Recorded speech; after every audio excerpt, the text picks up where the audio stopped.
Well, I recently ordered a set of Hellwig heavy-duty sway bars for both the front and the rear of my Class C motorhome. I'm going to have the Ford dealer install them because I just don't have the facility at home to do them. And so this is going to be kind of a abbreviated project because I'm not going to really show you the installation steps. I'll show you the differences, and that's about it. So here's the new sway bar as installed. It's kind of a mottled gray. And you can compare that to the diameter of the old sway bar. So there's the old one, and there's the new one.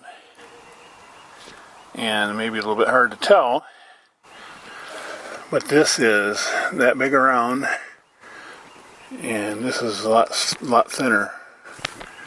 So this is, I think, 1 3/8, and this is something like 7/8. So considerably different in the size. And here's a rear sway bar, which is even heavier duty still. This is about 1.5 inches, I think, and the original ones were about 1 inch. So much heavier duty than the stock sway bars that came from Ford. We were just picking up our RV from the dealer that installed the sway bars, and we'll see how it works. Now I tell you what, I can feel it. The difference on this first corner. I mean, I just turned that corner just as flat as can be, and before, I mean, you would get quite a bit of a lean-to when you went around any corner. So we're going to get her down the road here and see how it handles at higher speeds. But so far, I mean, I could immediately tell a difference. Now we're testing our sway bars at the highway speeds. We're doing about 55 here, and before I had to just about saw on the wheel constantly, and this isn't the best road. I mean, it's kind of bumpy here, and I mean, I can go along here and I can let go of the wheel completely for several hundred feet without having to worry about the thing going off track, and I can just have one hand on the wheel easily without doing any sawing now with these sway bars. So I'm telling you, these sway bars make all the difference in the world, and I can't stress that enough. Now, it was kind of a leap of faith on my part when I bought this sway bar kit, because you look at what everybody else does, and some people say sway bar, some people say, stabilizer bars, and some people say shocks, and so on and so forth.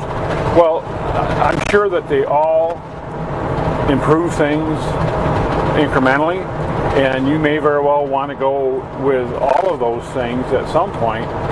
So what you really want to think of is, what do you do first? And in my point of view, talking with some people that I know that do some of the RV and that do some of the RV and other delivery van type stuff, especially with the E-Series chassis, sway bars are a well-known fix. And part of the reason is, I mean, I can't blame Ford that much, because when they build their cutaways, they have no idea what the end user or the end manufacturer is going to make out of it. So how can they tune the suspension to not knowing what they do? So they basically just put the stock sway bars on that, I believe, because they are a lot smaller in diameter than the aftermarket ones, and then they leave it up to the RV manufacturer to make it right. Well, I don't even think there's probably even a suspension person that even works at the RV places. I mean, they spare no expense to make stuff cheap, and I can just about bet it. And there's a couple exceptions. Jayco says that they tune their suspensions, and I think Coachman does too. So there are some exceptions, but everybody else just about, I think, just throws out what they got. They're not going to lift a finger to try to make these things work better. And I've even heard some horror stories about owners going back and RV manufacturer having the audacity to say, well, you just don't know how to drive the thing. Well, come on, give me a break. I mean, these things aren't going to drive like a car, but they shouldn't drive like a dump truck either. I mean, they should drive like what they are. They should drive like a commercial vehicle.